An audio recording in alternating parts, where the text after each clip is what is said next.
Buradanım. Aha. Okay, welcome back to Armenian-American Perspective. I'm Martin Harutyunyan in Boston. We're continuing our conversation with Garo Yevnukyan in Yerevan. This is a special edition of Armenian-American Perspective because of the recent developments that took place in the past week. We were talking with Garo about the events at the North Police Station. So, Garo, if you can continue where you left off and Yeah. then The important part is where we left off is this whole drive to label those three guys, and of course, by association, also the National Democratic Alliance, as a terrorist organization. So the question is, first of all, is that true or not? Because if it's true, then I guess they deserve to be labeled. But if it's not true, then you want to ask the question, why are they trying to label NDA as a terrorist organization? First, I already started on the first part of the question. The answer is not true. This is not a terrorist act. It's not a terroristic act. And I already started explaining why, because a self-sacrifice is not terrorism. You may, as you know, in many countries, suicide is punishable by law. So self-sacrifice, if it's suicide, you may punish them for their act of committing suicide or attempt to commit suicide. But you cannot punish them for terrorism, because for terrorism, there has to be a victim other than yourself, and it has to be very obvious that they are victims. It has to be very obvious that they're being threatened. There is an imminent threat to their life that they're being terrorized. And when I was trying to draw the parallels back in 2016 with Cessna terrorists, I was directly involved with getting the public opinion, and not only the public opinion, but opinion makers at the time to talk against Serge Sarkisian's regime or attempt to label the guys terrorists. Because on July 17th, there was a police chief of police named Hunan Bogosyan, I think, or Hunanyan, something like that. He, on 17th, he came out and said, oh, this is a terroristic act, blah, blah, blah.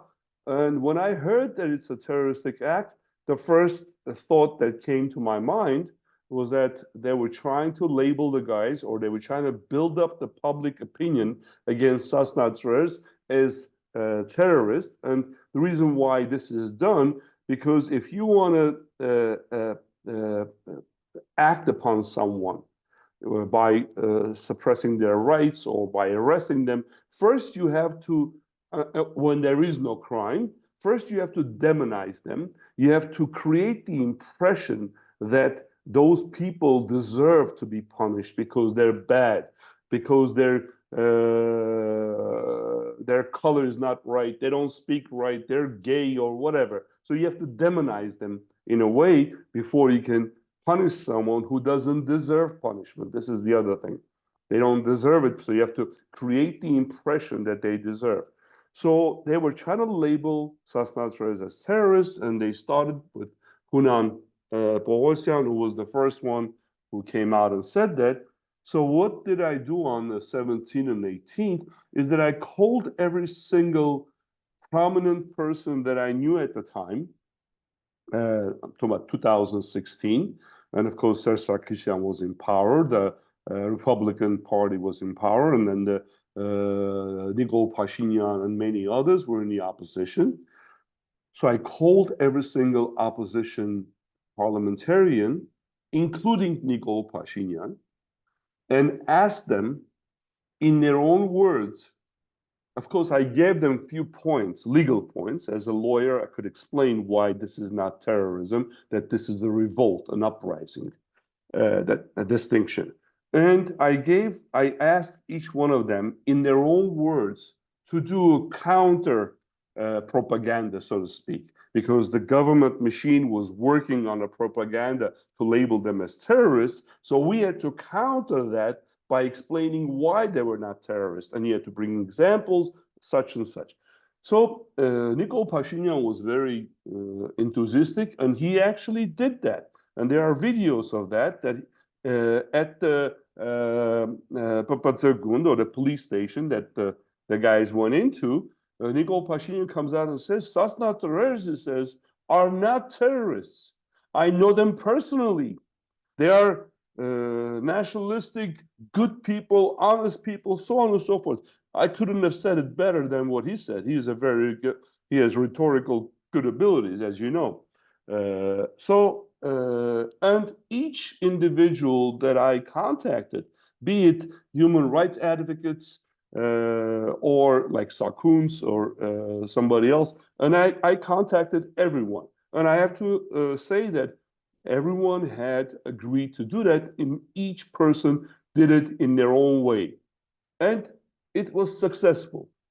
It was successful to the point that on the 19th, the second day or after the takeover of the police station, CivilNet, the TV, the YouTube channel or the internet news agency, called me up and they said, Mr. Yagnukian, we would like to take an interview from you. And they wanted to do it in English and Armenian. CivilNet has an English thing. And I said, look, I left the house on the 18th. They arrested me and they let me go 6 hours later. If I come out of the house again, they're going to arrest me again. So they said, no, we'll send a taxi. We'll send our reporter with you, with them, and the cameraman. So in case the authorities try to abduct you, we will film it and so on. So I said, fine. They came, they picked me up with a cab. I went to the CivilNet offices, which is in the center of the city on Northern Boulevard. And I gave the interview in English and Armenian. And in that interview, so that to be more comprehensive for lay person to understand the distinction between terrorism and an uprising or a revolt, I gave the example that it would have been a terrorism, I said, if those guys, instead of going into the police station, they went to the mall, the Dalma Mall, and put grenades in the garbage cans where they would detonate them, and innocent women and children, and not only women and children, men also, innocent bystanders, would be injured or killed. That would be terrorism. I said, these guys didn't do that. This was an example. Why did I bring this example? Because in 2018, right before Nikol Pashinyan came to power, Serge Sarkisian did another staged thing because he was trying to resurrect the Sasnatares as terrorists. So he claimed, or his police department or national security claimed that they just caught a gang of terrorists who had planted bombs or were planning to plant bombs at the Dalma Mall. So I'm in my jail cell, 2018, few days before the so-called Velvet Revolution of Nikol Pashinyan. I'm hearing this on TV and I'm saying, oh my God, I said, you know, they took my words from 2016 and now they creating this false flag operation where they're claiming that there are terrorists who were going to blow up Dalma Mall. But what made my suspicion that this was a staged false flag operation, and it was directed towards the Sasnatares, was when they showed on TV recording where the investigator is asking the so-called terrorist, why were you doing this? And that would-be terrorist responds by saying, I wanted to help the Sasnatares.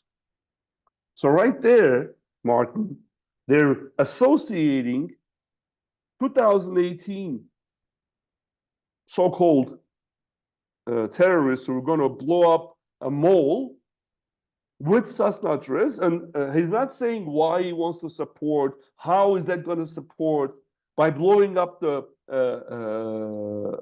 Dalma Mall? How is that going to help Garo Yernukian, who is in a cell, who is being accused of supporting Cessna dress acts of And, taking hostages and taking buildings? and Because this individual and had no connection with no connection National whatsoever. Democratic Look, and by Alliance. the way, that case, nobody knows whatever happened to that case. Nobody knows because the police department or the national security never talked about this again. So it's a closed case. We don't know what happened to this guy, but it's obvious that it was staged. And the association. I don't know what caused the Serge Sarkisian at the time to try to resurrect that, but at least one thing he understood that Nikol Pashinyan does not understand or doesn't care. Serge Sarkisian understood that he could not put the charges of terrorism on Cessna dress. So they refrained from that. So what does Nikol Pashinyan do in 2023 or 22? They changed the law and they label now under the new law of taking hostages as a terroristic act. So automatically or retroactively, the acts that in 2016 under Serge Sarkisian were not considered a terroristic act until so-called democratic or the Nikol Pashinyan, who expressed his opinion that Cessna terrorists are not terrorists publicly. Now, through the back door, he's passing a law that retroactively would consider taking hostages or taking buildings as a terroristic act. So they snuck in through the back door, the terrorism again. So what is he doing now? And I was saying that Serge Sarkisian was at least was smart enough not to do that. And one of the reasons why he didn't do that, at least this is what some experts are saying, is that it would have been a negative impact on tourism in Armenia if you admit that there are terrorists in Armenia or that the act of Cessna dress was a terroristic act. You know, a foreign tourist just sees that as a headline. It's enough for them not to come to Armenia. So some people say, I don't know if it's true or not, but some people say that one of the reasons, besides the one that we had such a strong resistance towards that, and I became the victim of that resistance because they knew, they were hearing my phone conversations, they knew exactly that I was behind that whole act of anti-propaganda that is not terrorism. That's why on the 19th, they arrested me, and I'll get to that because there's such abnormality with my arrest that it's incredible. But coming back to this that Nikol Pashinyan doesn't understand, Nikol Pashinyan doesn't understand that if he claims this act of three self-sacrificing people throwing a grenade in front of their feet, if he calls this terrorism, imagine the CNN headlines. He doesn't realize this, that, look, why are you doing this? Now, I'm sure the experts at the State Department, Pentagon, or the embassies in Yerevan understand very well because that's not a terrorism. So they also understand why Nikol Pashinyan is doing this. And so this brings to that question that Nikol Pashinyan is actually exposing himself as being someone who makes concocted cases, he makes cases, he claims false things, doesn't do his promises, doesn't deliver on his promises. So this has already become very obvious, not only to Nikol Pashinyan's sponsors of Putin and Erdogan, but also to the Western leaders, such as Macron, who claims that he thinks of Armenia more than Nikol Pashinyan does. This is Macron's words. And that's obvious that, yes, that's true. France thinks of Armenia more than Nikol Pashinyan does. The French ambassador just last week brought up against one more time that the issue of Artsakh is not resolved, that the Artsakh Armenians cannot return to their land, to their home, and they have a right and they must return. Now, this is the French ambassador saying this. Meanwhile, Nikol Pashinyan wiped off his hands and said, Artsakh is Azerbaijan, that's it. Forget about it, we don't want to talk about it. It's a closed book. So it becomes obvious who is more concerned of Armenian interests, the French ambassador, Macron and Biden, or Nikol Pashinyan. So that's as far as this whole terrorism thing. Now, they arrested me on the 19th of 2016, July 2016. And this is the funny part. I say this and I laugh. Now, I'm accused of aiding and abetting Varujan Avetisyan, and they naming a specific person's name, that I aided and abetted Varujan Avetisyan in taking hostages and taking buildings. As proof, and again, quote unquote, as proof, all they have is, and this is in the court record, so I'm not, saying this out of this public record. All they have against me is 5 phone conversations that they recorded legally.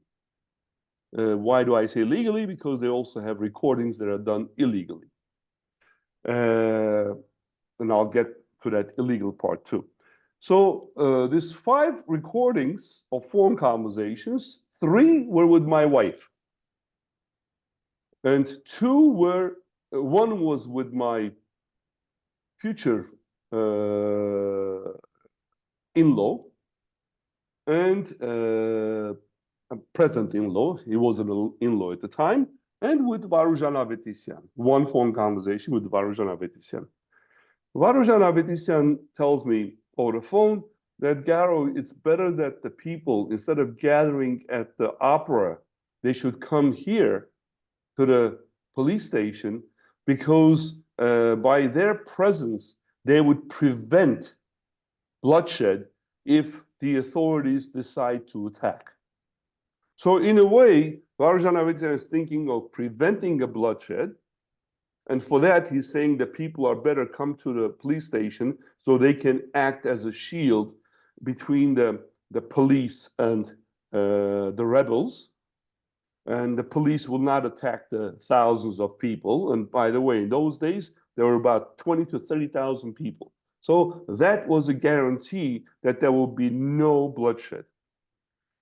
So this they portray as aiding and abetting in taking hostages and taking buildings. Now, any normal person with any logic could see that there is no correlation there. But fine, let's give that to them. What's funny, is even funnier, is that Varujan Avetisyan is not charged with holding hostages. But I'm charged in aiding and abetting Varujan Avetisyan for taking hostages. So when we ask in court to the judge or the prosecutor, how would you explain that?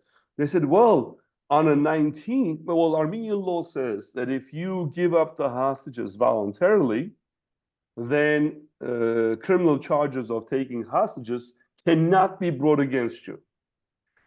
So it's questionable whether, first of all, there were hostages or not, because that's also questionable. There's a lot of legal background there that would claim that there were not hostages, because if their movement was not restricted, they were not threatened, then they would not be considered hostages. That's the rule. And there is argument there that they were not restricted. But let's say even though if there were hostages, but if Varujan Avetisyan releases them, and he's not charged for holding hostages, then how can Garo Yegnukyan be aiding and abetting Varujan Avetisyan? Here's the nonsensical answer of the prosecutor. He says, on the 19th, when we arrested you, there were still hostages. The hostages were released on the 26th, but that was after we arrested you. So when we arrested you, there were hostages, and you were aiding and abetting in holding the hostages at the time. So the law that decriminalizes the act if you voluntarily give up does not apply to you. So I jokingly told the prosecutor, I said, well, you should have waited until the 26th and arrested me then, so you wouldn't have to put that stupid claim. Anyway, this is how funny that thing is. But as you know, the trial goes on, and what our people, our public, for the most part, is unaware that we are not free. It's just that the pre-trial detention, in other words, I was held in prison for 22 months, unjustifiably, because the only time they can hold you in prison by law, if there is suspicion, and you have to prove that suspicion. If there is, and the government has to prove that suspicion, the prosecutor. If there is suspicion that if I'm let free during the pretrial, it's on bail or on a signature not to leave the country, is that I will not escape. That's one. That I will not tamper with evidence, number two, and that I will not influence the witnesses, number three, witnesses or victims. Now, in my case, there were no material evidence against me. 5 phone conversations, which I did not deny, so there's no argument there. I'm saying, yes, I made those 5 phone conversations. Takes 20 minutes to hear that. There was no evidence against me. There's no testimony against me. There are no witnesses against me. There are no victims.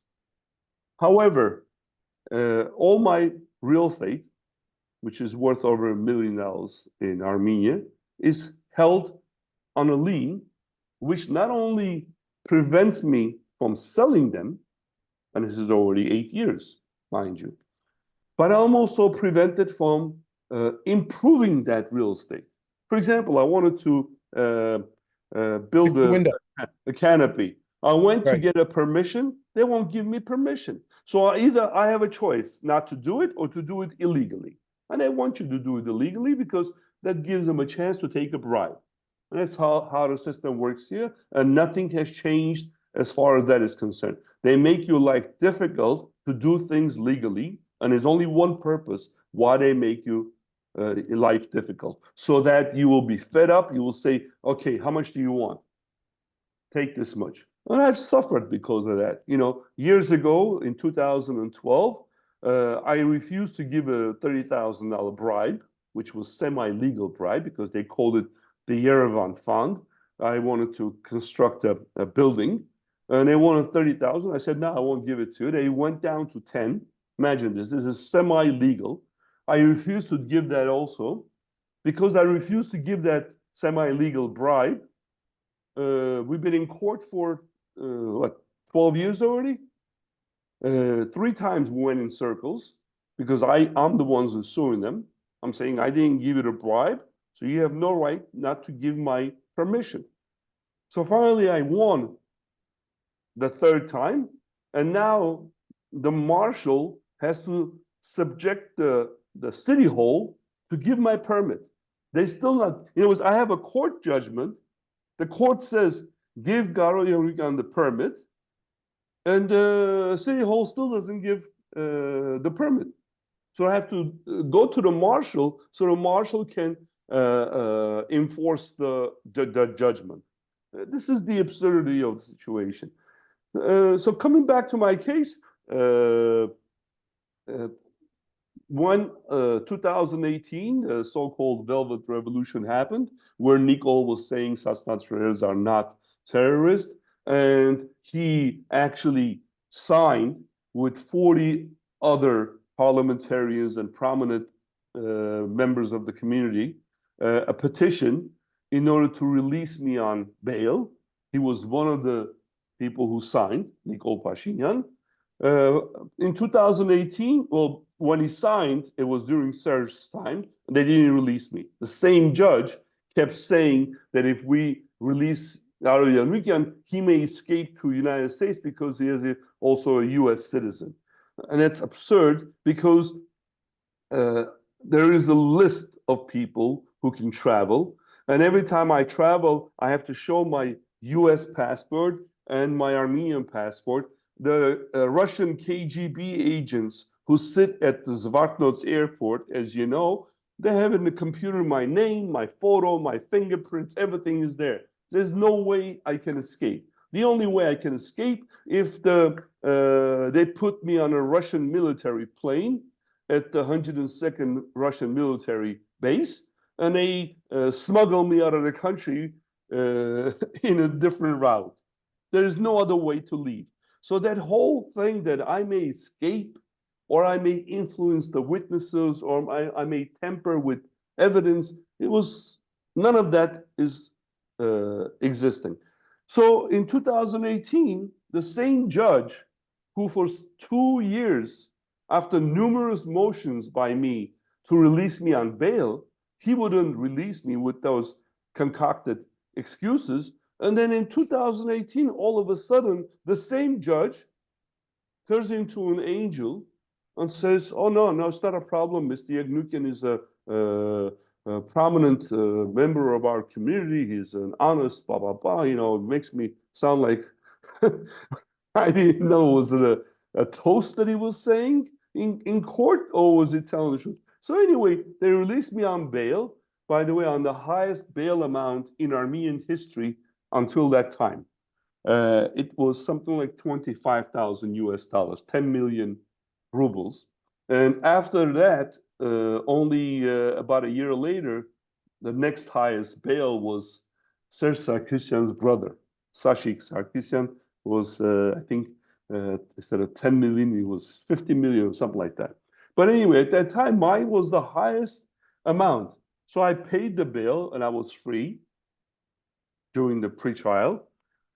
And also the ban of my movement was lifted.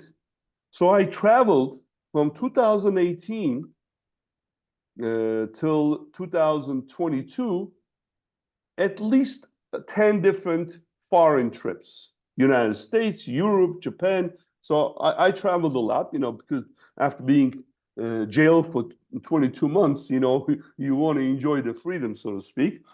So I traveled, I returned to court. I never missed a court date. Not one single time because of me was a court session adjourned because I wasn't there. So I was a good citizen who did his part. And then all of a sudden, in 2022, me and my wife were at the airport traveling to Dubai. And I'm at the airport, I'm told by the FSB, the Russian KGB, who are at the airport checking the passports, that I can't leave because there is a restriction, that I'm on the blacklist, so to speak. I'm going, why? I was removed from the blacklist. When did this happen? So listen to this. The same judge who released me, let's go back. The same judge who for 22 months would not release me, who then released me, I became a good citizen in his eyes. The same judge in 2022 decides to put the restriction back on me again. However, he does two things that are illegal. Number one, he did it without having a court session, because the law requires that restrictions, removal or replacement, or placing the restriction or removing the restriction, has to be done in court. He has the option of asking all the participants of the court whether they agree to put the restriction or remove it. And then after the judgment is made or the decision is made to put the restriction on, he has to notify me. So let's say even if I wasn't in court on that day, the court is obligated to notify me. So not only that decision was made by the judge without having a court hearing, He did not notify me because I found out at the airport when it was already too late. So it caused financial loss. I paid for the airplane tickets for 2 people. I lost that. I paid for the hotel for 1 week. Lost that. So this is how this corrupt system, and by corrupt, people only think that it has to be a bribe. No, corrupt happens when Nikol Pashinyan tells the judge to release Garo from pretrial detention, and then he tells the same judge to put restrictions on Garo Yevnukyan. And this is exactly what happened.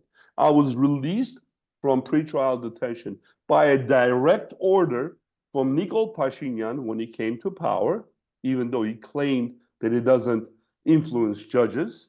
And then by the direct order of Nikol Pashinyan, my travel restrictions were put on place. Made a number of motions, didn't work.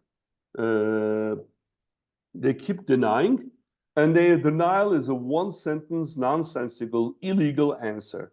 The answer is in Armenian, I'll say it in Armenian, then translate in English, նպատակահարմար չենք գտնում ձեր բացակայությունը Հայաստանից. Նպատակահարմար means we don't see it not feasible. What's the word? Նպատակահարմար. It's not in the best interest of it's not in the bench interest to have you be absent from the Republic of Armenia. What's the best interest? Whose best interest? Why it's best interest? No explanation, even though the law requires, just like in any country. Armenian laws are not bad. We do have certain holes, but overall, the laws are not bad. The problem is that the judges and the courts do not abide by the same laws that they have accepted. So the law says you have to give an explanation for all decisions. They don't give an explanation. And that's how they play. Unfortunately, we are running out of time again. Again.